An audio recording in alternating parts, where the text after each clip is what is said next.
Thanks. So yeah, I'm Phillip Johnson. I work for Bolster. Presented last year and we talked about the setups that we use for our festival sites. So Bolster primarily does music, entertainment, festivals, tours, all those sorts of things. So this year I'm talking about WordPress, GatsbyJS and Splendour in the grass. Now, one of the conversations last year was from Leon Stafford, and he presented about static websites, and we're using WordPress for that. Really interesting discussion. At the end of my talk, someone said, hey, have you ever thought about using a static site generator for these festival sites? I said, no. It doesn't really work with our clientele because they like to be able to have updates too quickly, and it doesn't really work. Since then, we've used GatsbyJS, which is a static site generator. And I'm going to tell you all about what we did with it. So back in 2018, towards the end of the year, Secret Sounds came to us and said, hey, do you guys want to go through and build the new Splendour in the Grass website? And my boss came to me and said, what do you think? I'm like, yeah, I really want to do this. This is going to be awesome. He said, have you thought about this? I said, yeah, it will be fine. He's like, you've come to me and said that you're looking to move back to Brisbane. This project will be taking place during that time period, so you're going to have to move across 2 states and lead this project. Fortunately, my wife was very understanding, and after a lot of late nights, we finally got this project done. So we built Splendour in the Grass. Now, it was a challenging site to build. We'd been talking about using React with WordPress. We'd been talking about using headless WordPress for some time, and we were just trying to find the right project to use it on, and we thought this could be a great time to do this. So I sat down, we've got a head of product, and we kind of had a conversation about what we'd use, and we ended up with GatsbyJS, primarily because of that static site generator. Because Splendour in the Grass is quite, popular. Don't know if everyone knows what it is. It's a rather large festival that happens in Byron.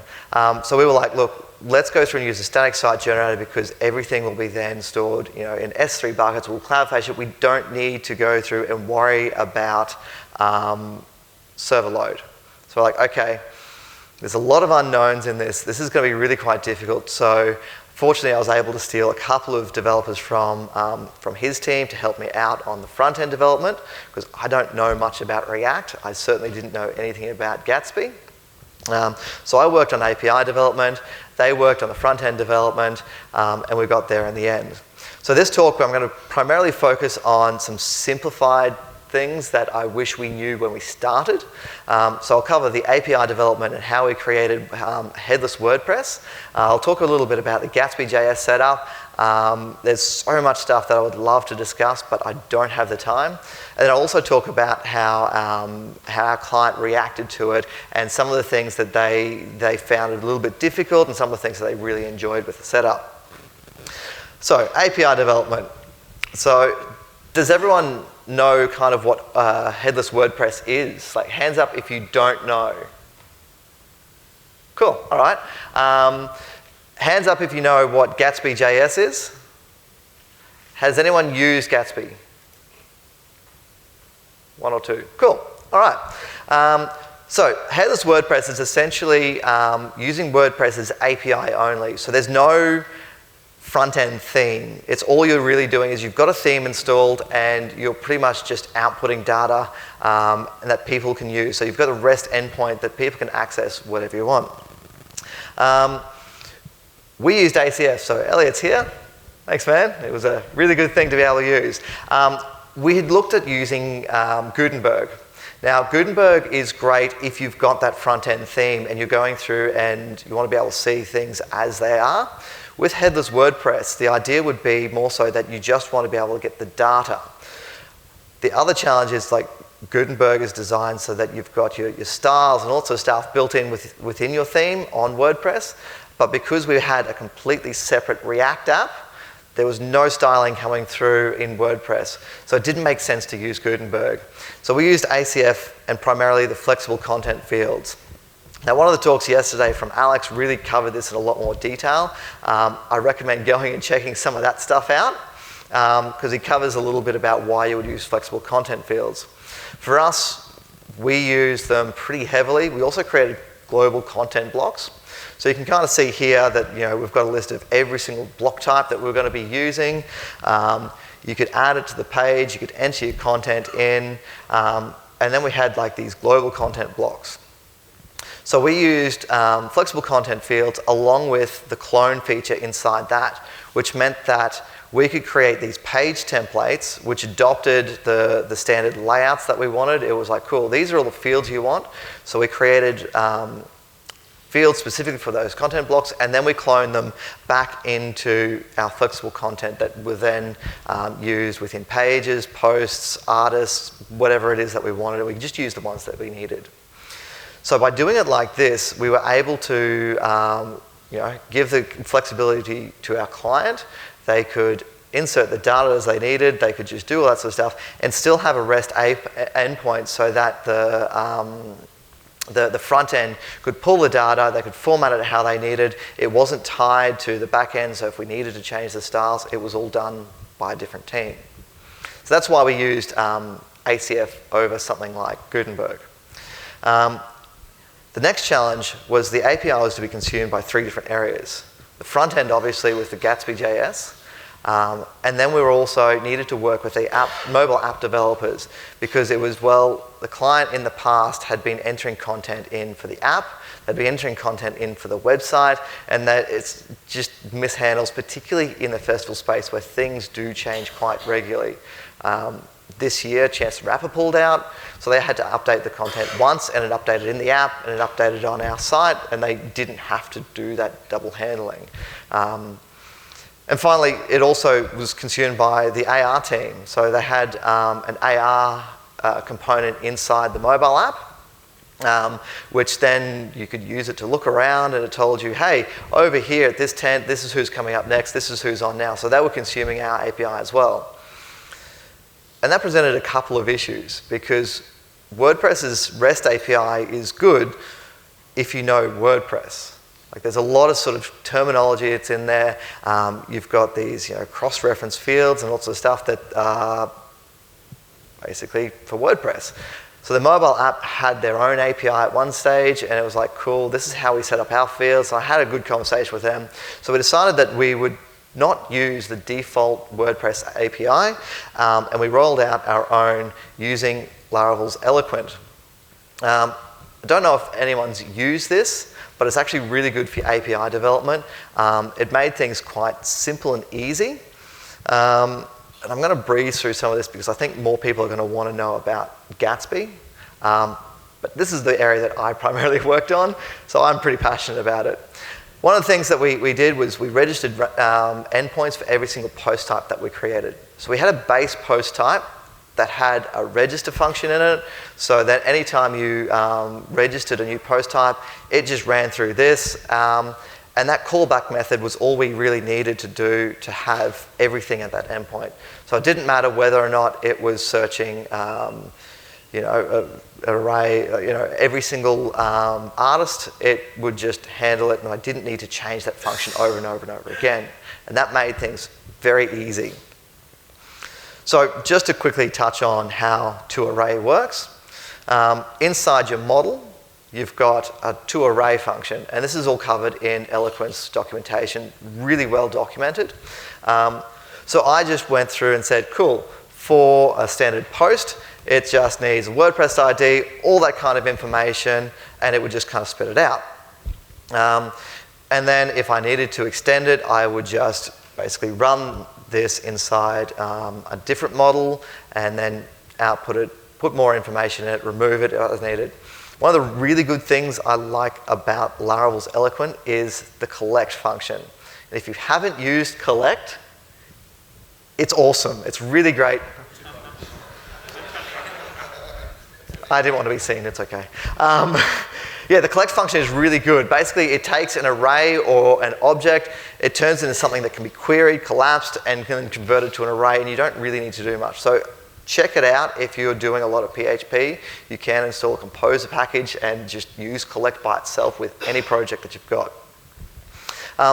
Just touching on the content blocks. So all the flexible content fields, I ran through a little function called getBlocks. And this is essentially all it was. I got all the fields, I plucked out the name, I had a class specifically for ACF groups, and that handled all that, the formatting of the data. By default, if you created a new flexible content field that wasn't set up, it would just give you a raw dump of the data, or it would give you a formatted, nicely named area if you added that extra class. And so I was pretty happy with that. A couple of the other things that we had to do differently were permalinks. So once again, separate headless WordPress, separate front end. URLs are completely different, so I had to rework some of that sort of stuff. So I had to change the home URL, so it was, instead of like the API endpoint, it was using the front end URLs. The other thing was that for some of these post types, like for example FAQs, the URL structure was different. So I know you can change it in like your permalink structure, but it's not necessarily specific to that post type. So I use this little filter, and I would add that to my model for FAQs. I had to do it for artists because artists have a parent of the lineup page, and they were all on that one area. So I did a couple of little things, but permalinks is something that you're going to want to take a look at if you're going to use a headless WordPress theme. You're going to want to rethink how you do your slugs. You're going to want to rethink how you do your permalinks. You're going to want to rethink how you show that sort of stuff. So by using this function, it just spat out that in the permalink.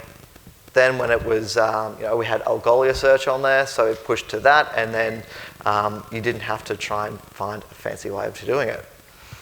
So those are some of the very basic things that I did in the API.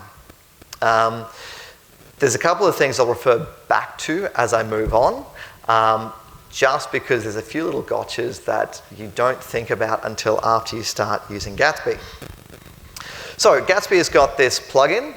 It's essentially, if you don't know React, you're going to have a very hard time with Gatsby. It is a React-based application, so you need to know that off the top. So I'm not going to dive into too much of that.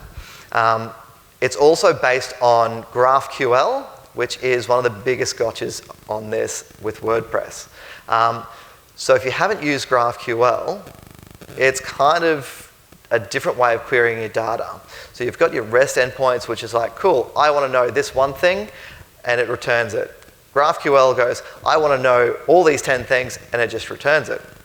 Now, with Gatsby Source WordPress, it converts your REST endpoints into that GraphQL, so you don't have to do it. Now, at the time, we got a lot of these kind of responses on the Gatsby documentation, so we struggled because that's not helpful. And I really like the, was this doc helpful to you in the bottom right corner? No, it wasn't. They have updated a lot of stuff, so there's a few things that I was going to talk about, but they've updated in their documentation now, so I'm going to skip over some of it. So back to that GraphQL setup.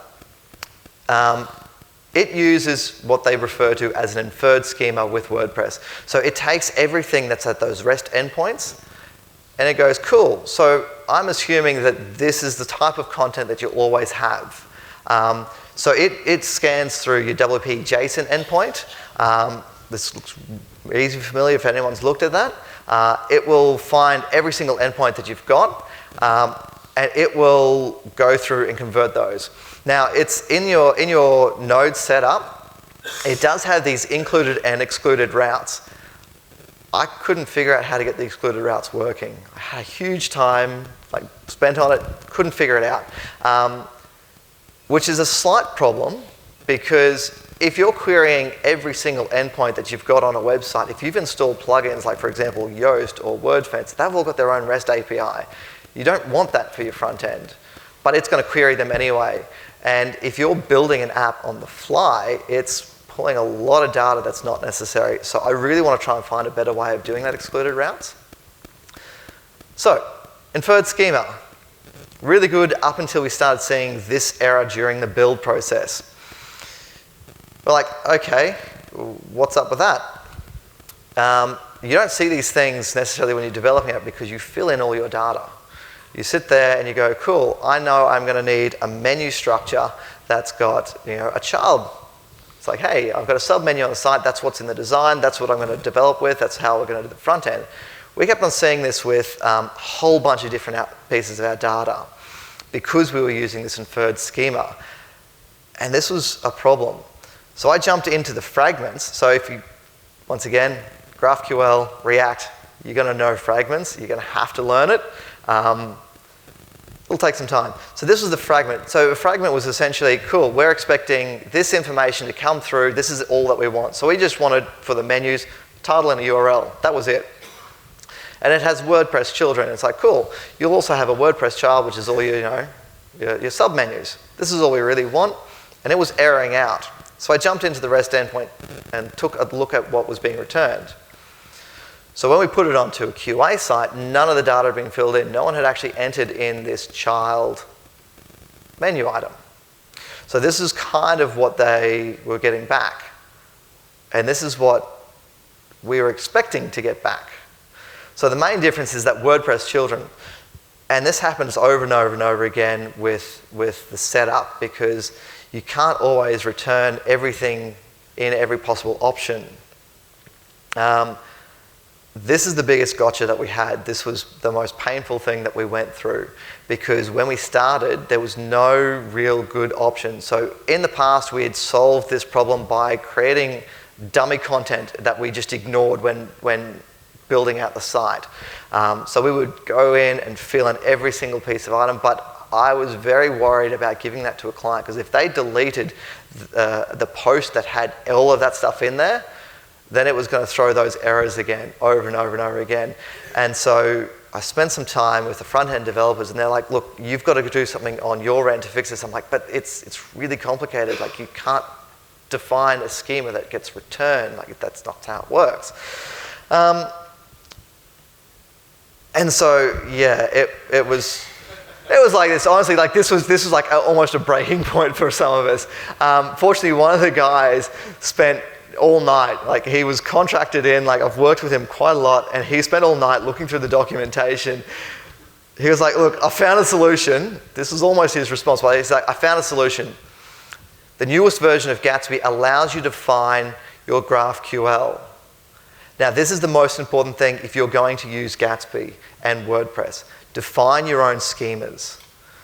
It will save you so much pain in the long run. And this, yeah, honestly, spend time and do it. It's time consuming to do this sort of stuff. But this is how we went through and ended up defining it. So they've got some documentation around how to do this now. And so this just goes into your Gatsby node setup. And it's like, cool. When you hit the WordPress API, menus, items, look at this. This is what we expect. So if it doesn't return that in the REST API, it's okay because you've already said, hey, we're expecting a string. We're expecting items to be a menu item. And this is what menu items looks like. And that's where we put WordPress children. As soon as we put that in there, everything was great. It was solved. We had no more issues with that. Obviously, this was just for menu items. You also then need to go to do it with every single post type you've got, every single type of content block, all those sorts of things. So this is a quick example of how we handle pages.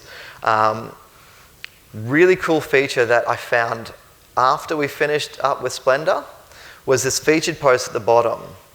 Now what that is you take a look at content blocks above it, and you see basically that's saying this is an array of this type being returned.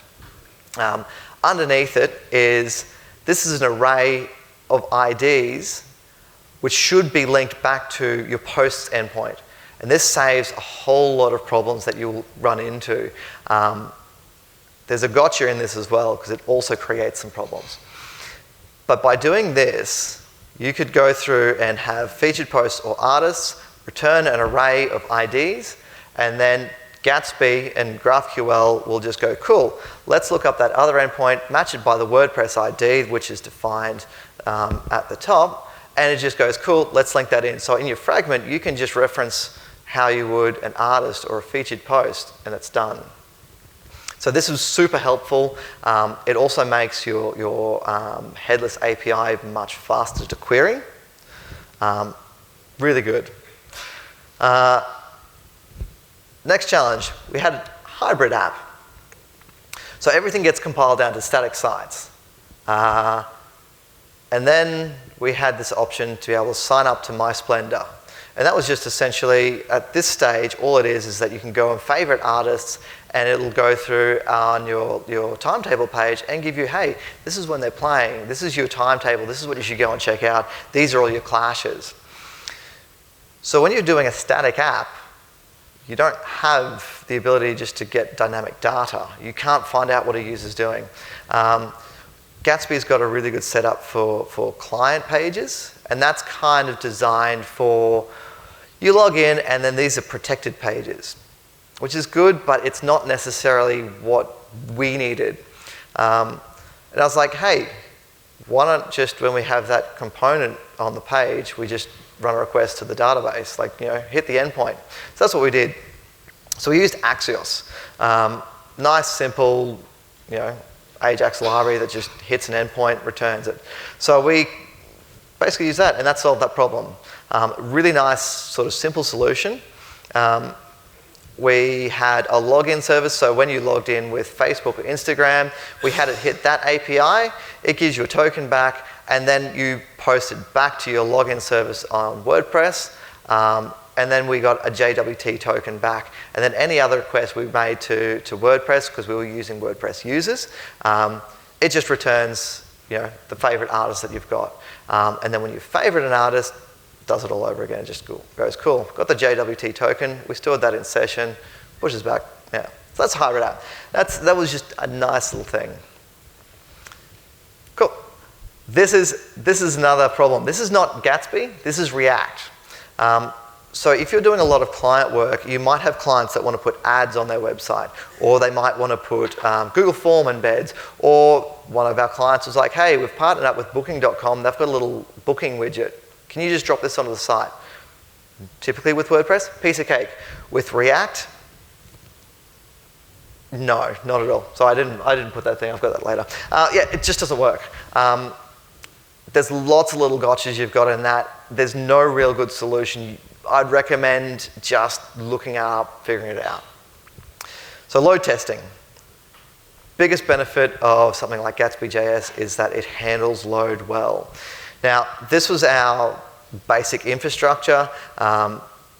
We had everything WordPress application side was in that blue box. We had deployments running through Circle CI. It uploads everything to an S3 bucket, and we had CloudFront over the top. So our load testing fleet would just hit, the CloudFront. So I was reasonably okay with it. Obviously, our boss, not quite as familiar with how this stuff works, was very worried. So we had, our DevOps guy had planned, cool, let's run Lambda artillery and just test it. Had 9 million Lambdas. When you're typing in 9 million, it's sometimes easy to add an extra 0.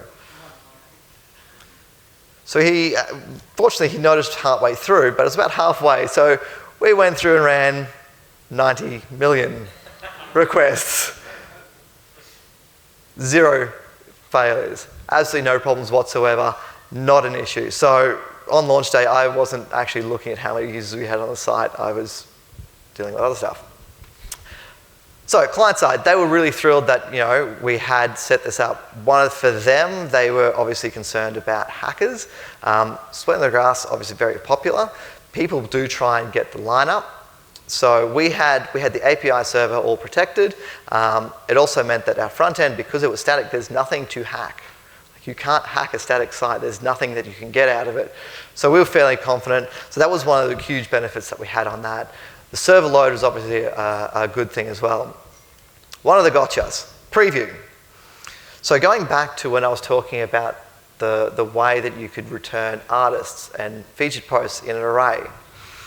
Originally, we were just returning an extract of those posts. So it just had title, image, excerpt, and a link. Which meant that when we hit the preview pages, we created these preview pages once again with Axios. hits an endpoint, it returns all the data you need just for that one post. Previews worked well. Switched it over to use those array of IDs. No, you can't do that because those IDs are being referenced through GraphQL. Those being matched up through GraphQL. So when you're using that, it doesn't have anything to match it with. So REST and GraphQL don't play nicely together. You can't do those cross-references. The only way we would be able to get around that would be to then say, these are all the IDs, run post requests to the REST API to get that data back, fill it in, see if there's any other, just keep on going. It wasn't good, so it doesn't work. At this stage, I really wish we'd gone down the route of using something like WP GraphQL, because then it would have a GraphQL on the server. It would then mean that you can, instead of using Axios, we would use something like Apollo to query that GraphQL database, or the GraphQL endpoints. And what you would see on that API would be the same way that you would handle your GraphQL in Gatsby. We had talked about doing this at the beginning, but I was already worried about the level of unknowns that we had, and we built this stuff in about a 3-month period. From design, API development, we had never done something like this, and we did it in 3 months, and I moved in the middle. Don't recommend it. The next thing that they struggled with was the deploy. So deploy, we had a nice little button that just said deploy, hits our Circle CI, and it goes through and runs that build scripts. Now, the reason why I said last year that we don't do static websites is because clients like to be able to have a quick update. The deploy time for this, purely because of the way that you have to convert the REST endpoints to GraphQL, takes over 10 minutes. Now that's incredibly stressful for a client when they need an update. Chance the Rapper, they didn't go through and have some socials for him, and he was not really happy about that. Or they were like, oh, we've got now an approved image for this artist, because that stuff comes through the night before, the day of, and so they're constantly doing updates. And they click deploy, they have to wait 10 minutes.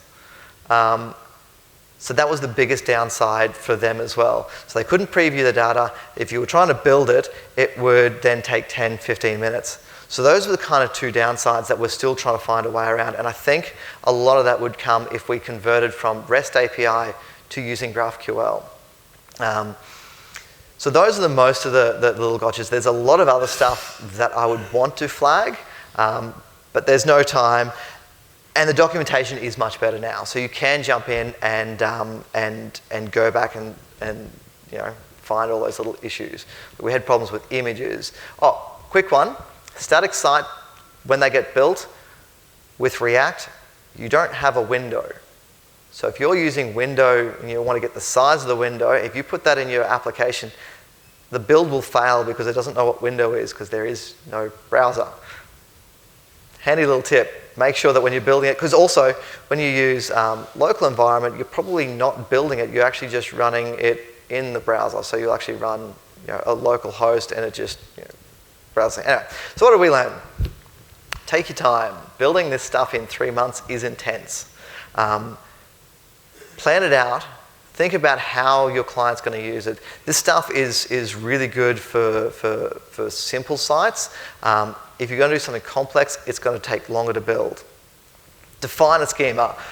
Honestly, it doesn't matter what you do, define a schema, make sure that you've got that in, because that's going to save you headaches, it's going to save you build times. And set the expectations with the client and say, hey, look, these are the benefits, these are the cons. Have a conversation with them and find out if that's a solution for them. For us, because we had that ability of 0 chance of it crashing, we had that security element to it, so we didn't have to worry about people hacking into the site because we had our servers protected. We could IP lock it down. We could do any of this stuff.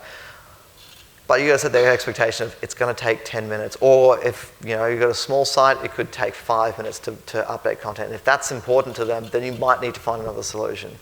So those are a lot of the learnings that we took away from this.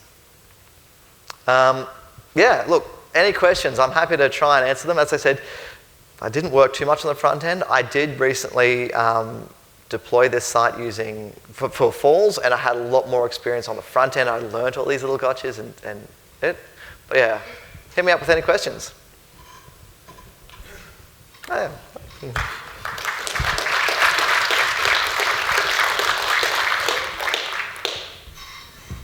Yeah, I got one here.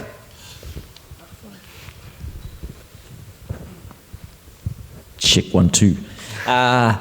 So you said the favorite artists and then like getting the favorite artists back was an API call Yep. To WordPress. So I'm quite curious about how that scaled and how you handled that, because that sounds like it could have been quite intense in the lead up. Yeah, look, to be honest, because we didn't roll that feature out until later, and it was kind of more of a soft launch because we hadn't done it, we weren't too worried. So like we didn't get a huge number of signups because of the way that we kind of just wanted to test the waters with this.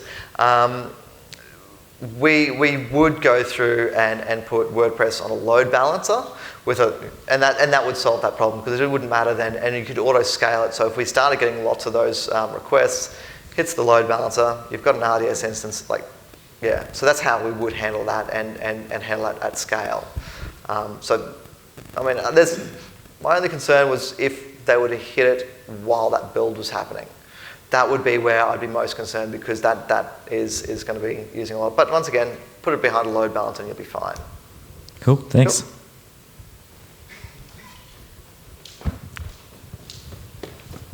Oh, I'm getting my exercise now. Run, Ricky, run. G'day, my name's Pat. Thanks for that. Question is, ballpark figure for building a site like this? Ballpark. Look, I mean, we did it at a loss, because we did plan on reusing a lot of this sort of stuff. So we built it with the intention that we would work further on it. Honestly, it comes down to the skill set. There's a lot of learning involved.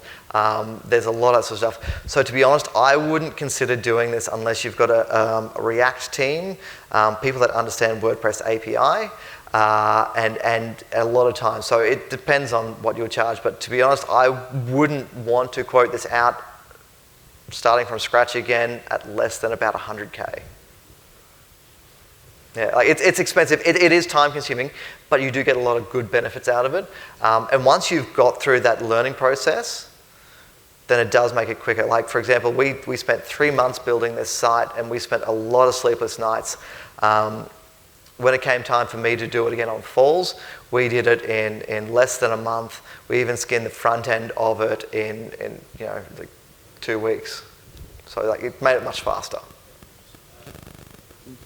So then, did you start with wireframing, then high-res designs before you got to the point of the build, or? Yeah. So I mean, fortunately, because we do a lot of these sort of festival sites, I already knew what type of content we were expecting.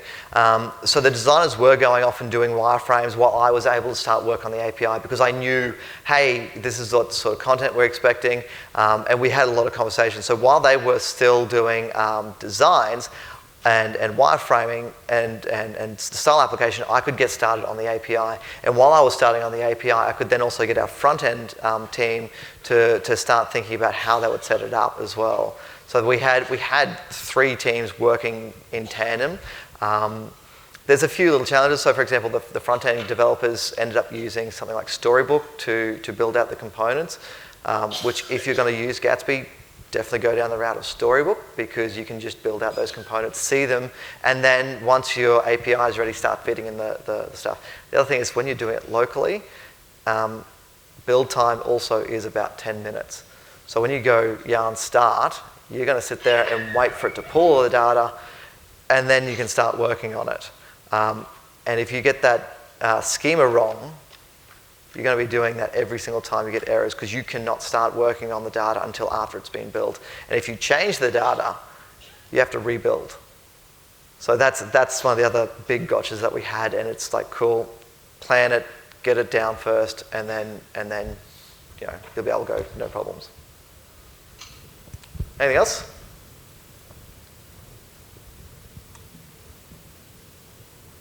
That looks like it then. Cool. Big round of applause for Phillip. Philip's going to be here with us, so if you have questions, go out. We have another presentation by Joe.